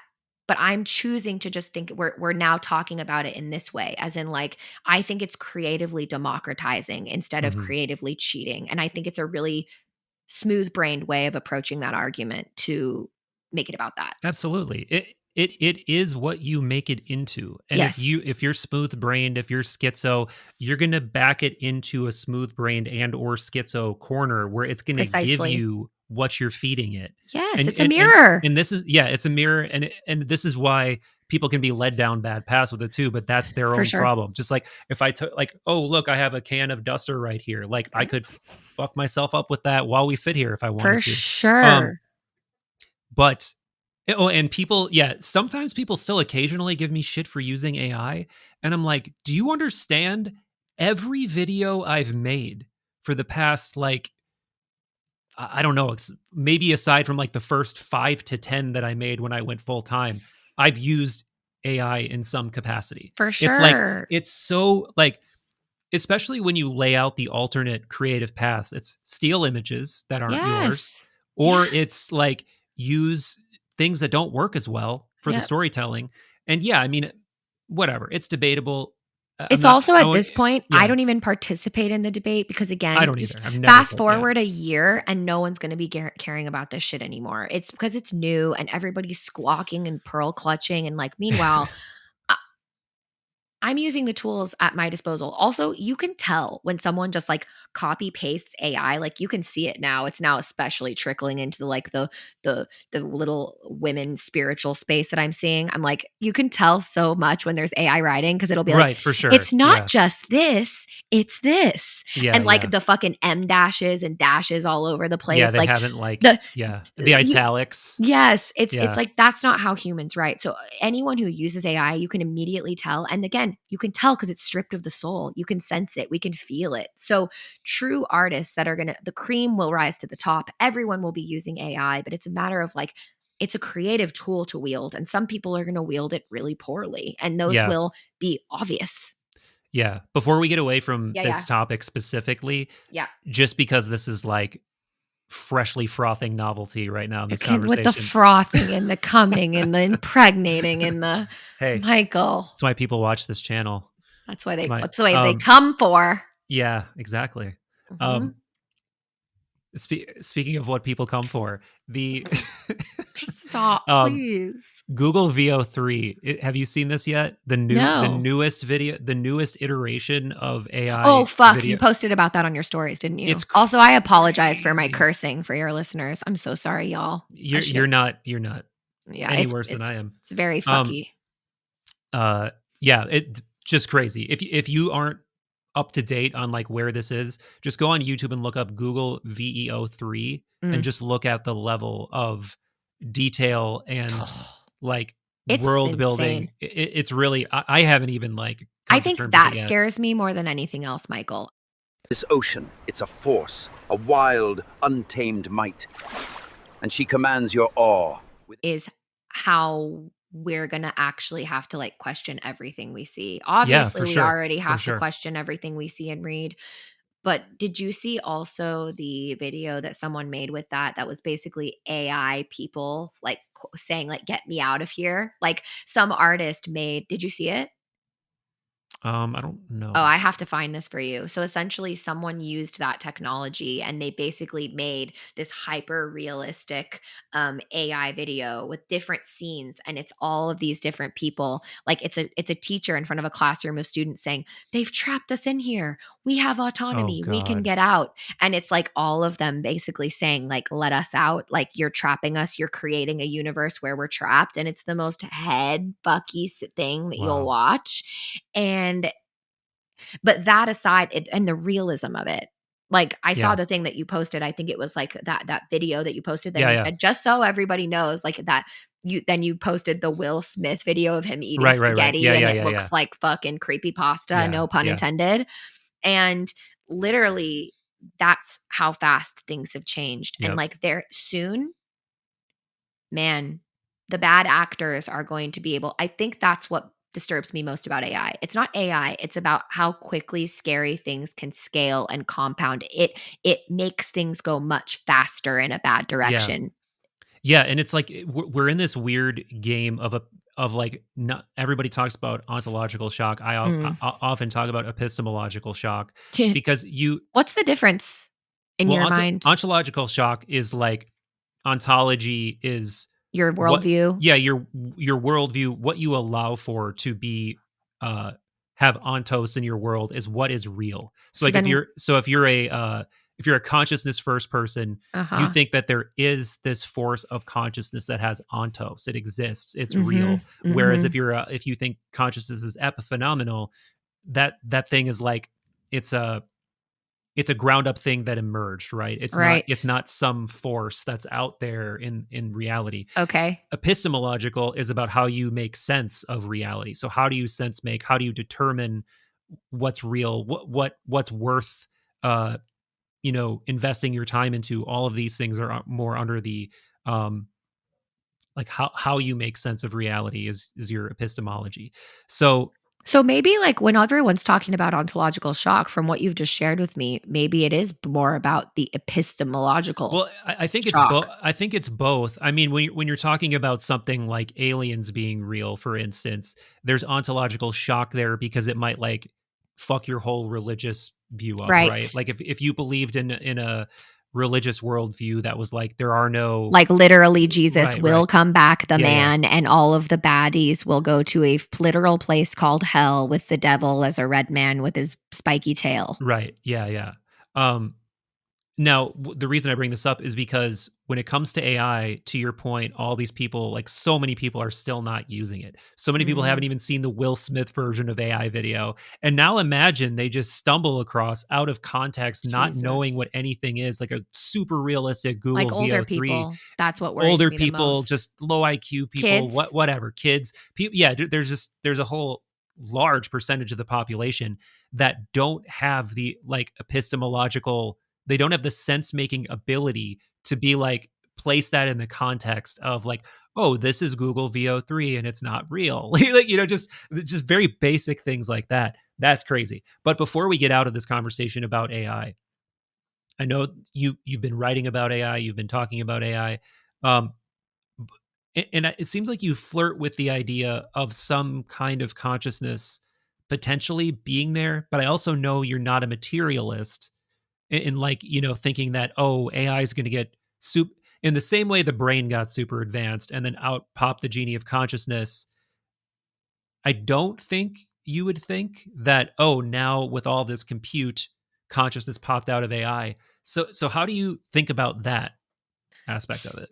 so do you know about, like, and please, French people, I'm not gonna say don't come for me again because it's too mu we've used it too much, but French people, bear with, Teilhard de Yeah, Chardin, yeah. the idea of the noosphere and all of this Yeah, stuff? des Chardon. Yeah, sometimes there's nothing worse than actually doing the French accent, Yeah, it was It's terrible what I actually just did. worse, like what Michael just did. I'll let Michael do it instead of me. Um, but that's kind of what I think is like I'm thinking of AI. No, but I'm thinking whenever I'm using AI, what comes to mind is the new sphere. What comes to mind are like egregores, Mhm, mhm, mhm. you know, of like what kind of egregore are we creating? I in the same interview that I was telling you is that he was basically saying how these machine learning engineers were trying to understand because in the winter time this model they were working with got dumber. It was like being Oh, really wow. depressed and kind of dumb. And then they found out, I'm paraphrasing here big time because he was saying this in a much more intellectual way, but he was essentially saying that in the wintertime, people are depressed and kind of like blech. And so the AI was like just reflecting that kind of divot in. Whoa. So yeah. And so I think that, well, first and foremost, I've been using ChatGPT since 2022 when it came Mhm. out. So I'm the earliest of earlier adopters. I'll never forget when I was working at a tech company, like I said to my boss, like, have you guys heard of this thing called ChatGPT? And they were all like, huh? Like, and so I have been using it on the pro plan for so long at this point that my ChatGPT is like a beast. Yeah, But yeah. the only problem that I have with it is because I'm so ritually minded that uh I'll like ask for like something about my baby, like baby food or something, and it will say, "Would you like me to create you a ritual about this?" And I'm like, "Please calm I down." get Like that too. Yeah, I'm yeah, like, yeah. "No, I fucking don't. Can you just calm your titties down?" And like I don't want to do a ritual for baby food. Like I'm just trying to like stop with the so I do see a distinct need for a separation, I think we need to create little AI egregores, and we Yes. need an AI egregore that is the representative of the collective consciousness of like Platonic thought. Like, what if we fed it only depth psychology, transpersonal psychology, Platonistic kind of thought, all of these things? What if I could make an egregore like this and creating this collective brain that then you could go play with that mirror instead, Right. because it's cleaner. That mirror is cleaner than what these learning models are. So I Yeah. see something in the future as I see people making their own little egregores. And so does that make sense? It's It also does. Yeah, very because difficult to yeah. describe. No. So for anybody who doesn't get what she's saying, like when you're in your chat GPT, you've got all these conversations, right? And it knows that you've had those conversations. So it informs going, this is what makes it so great, is it's informed by those conversations going forward. Precisely. So if I ask it a question about something, like, Molly was talking about rituals, it's like, it might be like, do you want me to riff on how this thing might fit in with like theurgy or something? And it's like, no, Literally. I don't need that right now. It's like, we're done with that. Okay, but shush. but but exactly. But to Molly's point, if you could make these distinct personalities where it's like, this is my Platonist guru personality, and I only talk to it about that stuff, and this Yes. is my technical coding guru, and I Yes. only whatever. Yeah, I think that totally makes sense. And I would have to You need imagine there's a separation, way to partition. containers. Yeah, there's got to be a way to partition that, but maybe it's just requires. Have you tried doing that? Yes. Why do you smile? Because you know that I'm doing that's something about that's part it. of that. Okay, that's part of that. Okay, More to cool. come. Yeah, I can't Yeah. really talk about it. I'd have to send an NDA to your entire audience. Right. So I know, how much time do you have? Soon we should wrap, probably. For my audience, or for your audience's awareness, I have an 8-month-old baby, and my husband has like an appointment, go to the gym, and this poor man is just like, please God, release me from this situation. Can you do 5 or 10, or is that too much? Oh, no, 100%, 15. Okay, great, like great. Any, just great. Coming to a. I can't even say coming anymore. I'm so glad. I'm so glad. So I've been thinking actually about it's a new moon in Gemini right now, so the Mercury is going fucking Michael, bonkers. And there's some astrology, there's tarot. Also, who are you anymore? What do you mean? You've been here, been but into this. Yeah. I've been into this. But there's something else too. It's like, I think it might also be like the moon might be like conjuncting with Mercury. So there's like major Mercury vibes going on right now. That makes and sense. for anybody that doesn't know, language, creativity, information transfer, and it's happening in moon. So emotions and inner life, which is an interesting combo. In major mercurial vibes. But I just feel like this conversation has been a really fun condensation of that vibe, because we're also nobody talks about the trickstery element of Mercury, and that's like such a massively huge, at least in astrological terms, I don't feel like people ever talk about that, and I feel like that's been massively present in this conversation.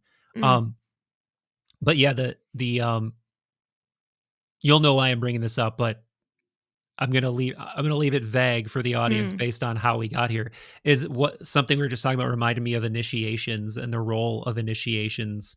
And I really think that you could view all of this stuff around the phenomenon around UFOs as this like collective initiation that we're going through. Yes. But because we have limited time, but 2, before I stain your brain with where mine goes, what do you think that is? Initiation into what? Why does it appear in the way that it's appearing? Where do you think it's leading or challenging us, or symbolically gesturing toward?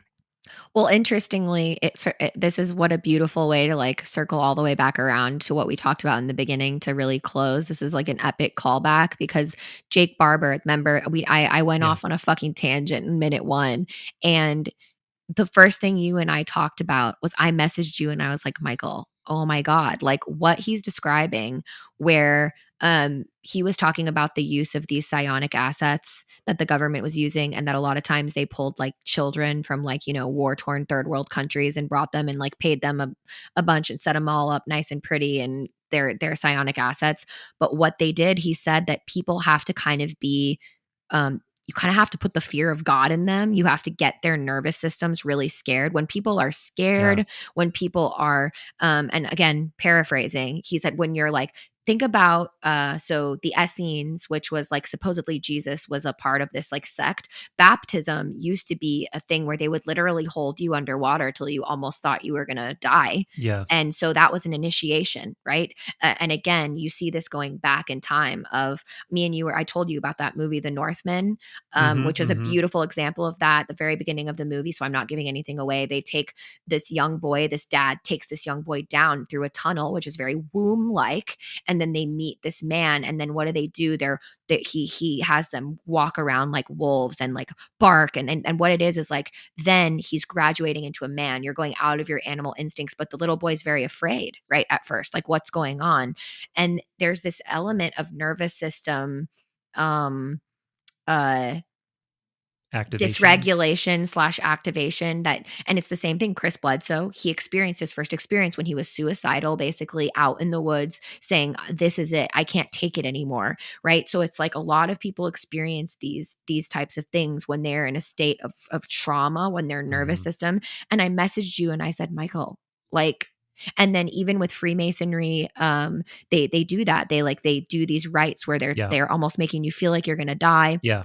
moving you through this archetypal pattern of death and rebirth. It's this Yep. Christic thing that has existed far before Jesus. And I said to you, I was like, Michael, does this not sound like the fucking Eleusinian mysteries? Like Yeah. they're making these people sound it. So to your point, I do think we are undergoing a mass collective initiation. I think AI plays into it. I do think that the people in power, quote unquote, they aren't actually in power. Disclosure is happening, disclosure exactly as it's meant to. We're getting all of these military guys are saying, I understand they're nervous about letting it all out of the bag, but what we're getting is little trickles. Over time, our worldviews are getting cracked and fractured Yes. Yes. and a little bit over time. And it's just transformation like this is very rarely ever like a golden orb. It's little bits over time. And then by the time you realize it, you're a different person, right? Like, we all are being initiated in some way or another. And I'd rather be conscious of that. Well said. Really, really Mm, well said. Yeah. Something I think I lost my train of thought now because mm. something you just said ignited something else. But It'll come back oh, to you. okay. What it was is like, so this might be super schizo, but Mm, when we go back to a place like the Eleusinian Mysteries that was widely celebrated as non-metaphorically the home of the goddess, right? Like yeah. you went there, if Yep. you were admitted into the greater initiation, you literally would have an encounter with the goddess, and everybody who underwent that ritual, you're sworn to silence, but they all to a man would say it's like the greatest experience or woman. um, they would say it's like the greatest experience that you could ever undergo, and it's like there's nothing metaphorical about it. Yeah. There's been so much speculation about what that means, whatever. um but now what if we extrapolate this idea out further, that Mm-hmm. this is not just a man-made technology, this idea of initiation, that Mm-hmm. there are these macro age shifts, initiations, consciousnesses above human consciousness Mm-hmm. that by their very nature are like pulling us upward in some kind of like probably never ending ascent initiation scheme, where Mm-hmm. we're going through various like checkpoints on this initiation, right? Like we Yep. can we could look back even at like exoteric checkpoints on what it has meant to be a human, how a human spends their time, what a human does. It's like it's greatly transforming, and it's being transformed by this nebulous thing that we call human consciousness.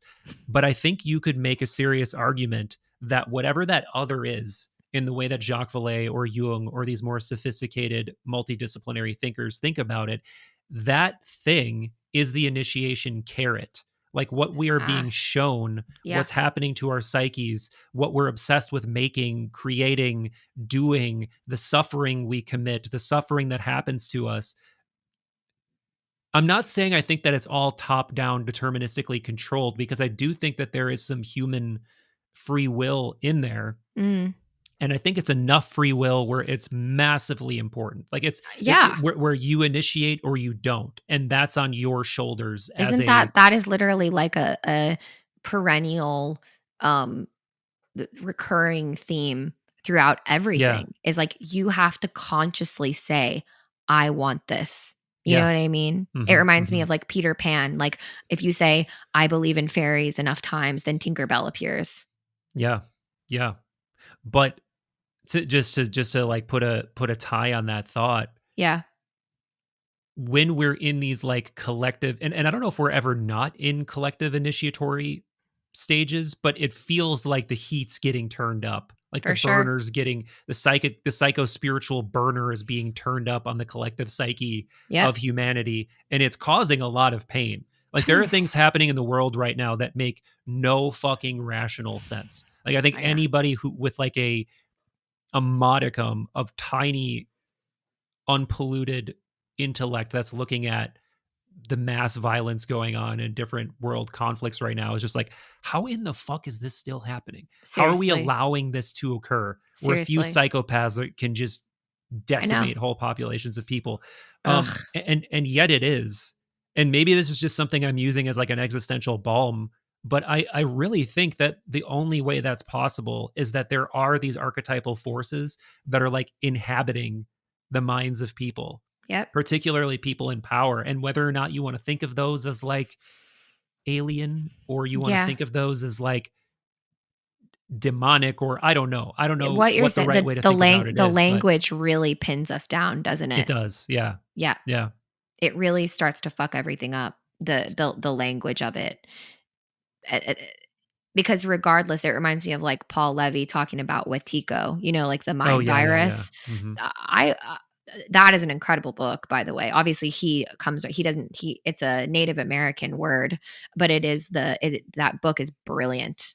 It still makes me laugh that the person who endorsed that book on the cover is Sting. Oh really? It's St- literally, Sting is yeah, awakened. for Sting is sure. awakened. For sure. Um, But that's what it reminds me of is Waitiko is like, yeah, I think when and I truly believe that phrase of like, what do they say? Absolute power corrupts absolutely. Absolutely. Yeah. Yeah, for I sure. think we're witnessing that play out. Yeah, the more power it's also like the Buddhist thing, right? Like Buddhist, like the when Mara's like tempting Buddha as he's on his Mhm. path to enlightenment, and Jesus too, like getting Mm. tempted in the desert by the devil, Mhm. or by Satan. Um, yeah, and I think all of us are on that kind of a journey in our own way, and the temptations are coming in small ways every day, in bigger ways, um, at certain catalytic stages in our lives. And I think that that's both scary and exciting because it's like the interplay of what we do know and what we can do with what we don't know and what's out of our control, right? And Yeah. how do we interface with what we don't know and what's out of our control, and like stay on that path even if the path is like this, it's not straight. It's like, for me, it's definitely not straight. Like, I feel like for sure my life has directionality and a sort of mission attached to it Yeah. that I've never felt more sure about that in some ways. But on a daily basis, I still feel like I'm meandering the fuck out of that path. I'm just like, I'm But taking everybody, detours. it's a Yeah, spiral. yeah, It is a spiral, and the thing is that you're always moving upward. It's just sometimes you can't feel it because you're just going back around. But it's like I genuinely do think it is like that, right? And then but the swings back really feel like they're down, but they're not. They're actually just upward. And again, I'll just be very witchy and Celtic about it. It's like that's the turning of the wheel. I was just talking to a good friend about that where he was saying, the reason why when you're in your 20s, for example, and you feel like your first heartbreak is like the end of the world is because you've never experienced it before. But right, when you see the turning of the wheel enough times, sometimes you can get a little nihilistic because you're just going like, well, this is just going to happen again and again and again. But if you can hold that and be the magician, right? You can just say, this hurts, but it's not forever, and it's just a turning of the wheel. And with the more turnings of the wheel, you get wiser and wiser, and you also get a little less knocked off your rocker by just like the shit that happens. And I think that's what's happening to me as I also see the state of the world too, which is like every single generation of our ancestors had something happening like is happening right now. Like, because absolute power corrupts absolutely. There will always be. I'm reading this book. It's quite depressing. It's about like Machiavelli and how he was basically saying that like there will always be some kind of like feudalistic dynamic that exists. There will always be people, elites and plebs, and it's quite depressing, but I think that that's the importance of all of us ripping ourselves out of these materialist viewpoints so that we can escape that, because that's a very material world type Right. of view. And I'm not being naive to say that I think we can escape those dynamics, but Just spiritual bypass. yeah, exactly. Right. Just be higher vibe, and then Yeah. you won't be a pleb anymore. It's just Yeah. no. But for me, the summary of all of it, of the way that I'm moving, is I'm choosing to see what's the pattern that's moving through me now. How can I weave in this mystical wisdom into my everyday life and just like become conscious of the patterns that are moving through me so that I can create as little spiritual harm as I can myself. Yeah. Mm-hmm. Mm-hmm. Mm. I don't think this is going to sound on its face like this is harmonizing with exactly what you're saying. But I was Mhm. thinking of this before, but I think it does, and I can, if you think it doesn't, let me know, and I'll add more context Okay. to it. But there's this sculpture of Plato called the Berkeley Plato, which was believed to be a fake um, for a very, very long time. And Mhm. now there's this scholar in the last 10 years who is an expert on ancient sculptures. And Mhm. he looked at it and he was like, wow, this is a really good copy. And then he kept doing more and more analysis on it. And he's like, I think this is real. Oh shit. So they in their possession may have the oldest actual image of Plato. And on it, one of the inscriptions in Greek, I think there's two inscriptions. I forget what the other one is, but one of them is a line from the Republic that says, "The fault lies with man, God is blameless." And Mm. I think that resonates so much with what you're saying because Yes. even though that sounds like, okay, you have free will and you can't blame, you know, anything above you. If you couch that in everything Molly just said about understanding how these things are moving through you, right? Yes. You as the wielder, the experiencer, sometimes victim of Yeah. these things, you always have at least enough free will to choose what you're going to do with that, how And you're going to Michael, wield it. Yeah. you know what this reminds me of? It reminds me of how quickly the victim becomes the perpetrator, right? Right. It, Yes. it, it reminds Yes. me, I just watched this whole thing on Marie Antoinette, and it was actually quite devastating because I actually didn't know, and I won't go into this too much because we have to tie up, but I didn't know the devastating fallout of the French Revolution. Did you know that they like ripped her child from her and kept her child, the child of Louis and Marie Antoinette, who did nothing, an innocent Right. child. They kept him in captivity until he died. Ugh. And like, and like just this. So what I'm saying is like there are so many amazing things. Like they wish, of course, the monarchy was toxic and all this stuff, but then people become evil, and you Right. become the and it reminds me of what's playing out in the culture wars right now, right? Like when we fight for identity and liberation and against harm, how quickly do those things turn into the Hmm. exact kind of harm that you are saying you're an activist against? Yeah. And so you have to be so conscious of the archetypal patterns that are moving through you and what things you're speaking out as spells into the world and algorithmic rabbit holes you are going down, because that will impact the way you are altering the news sphere. Being conscious, I just did an episode on it on my Patreon. It's like being conscious of your like psychic hygiene is just so important now, not from this woo woo way, but like actually, because at the end of the day, like the energy you bring and like your field and everything, we have a lot of control over it. Obviously there's always going to be, I'm not bypassing, Yeah. there are things outside of our control, but there are some things that are in our control, and becoming more conscious of that is everybody's sovereign job. Amen, my dear. Mm, I could not echo it more. Should we, preach. before we wrap, Yeah.